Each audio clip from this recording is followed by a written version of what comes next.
இன்று 21 மாவட்டங்களில் கனமழை பெய்யும் என வானிலை ஆய்வு மையம் தெரிவித்துள்ளது. வானிலை ஆய்வு மையம் வெளியிட்டுள்ள அறிக்கையில் கூறியிருப்பதாவது, வங்கக்கடலில் கடந்த 2 தினங்களுக்கு முன்பு உருவான காற்றழுத்த தாழ்வு பகுதி நேற்று வலுவிழந்து, வட தமிழக கடலோர பகுதிகளை ஒட்டிய தென் மேற்கு வங்கக்கடல் பகுதிகளின் மேல் வளிமண்டல கீழடுக்கு சுழற்சியாக நிலவுகிறது. இதேபோல் கேரள கடலோர பகுதிகளை ஒட்டிய தென்கிழக்கு அரபிக்கடல் பகுதிகளின் மேல் மற்றொரு வளிமண்டல கீழடுக்கு சுழற்சி நிலவி வருகிறது. இதன் காரணமாக இன்று தமிழகத்தில் அநேக இடங்களிலும், புதுவை மற்றும் காரைக்கால் பகுதிகளிலும் இடி, மின்னலுடன் கூடிய லேசானது முதல் மிதமான மழை பெய்யக்கூடும்.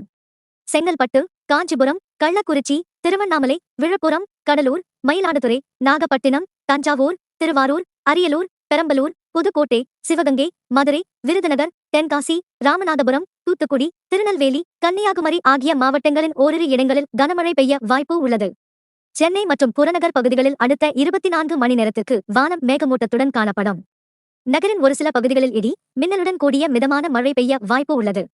அதிகபட்ச வெப்பநிலை 30 டிகிரி செல்சியஸை ஒட்டியும், குறைந்தபட்ச வெப்பநிலை 24 டிகிரி செல்சியஸை ஒட்டியும் இருக்கக்கூடும் என தெரிவிக்கப்பட்டுள்ளது.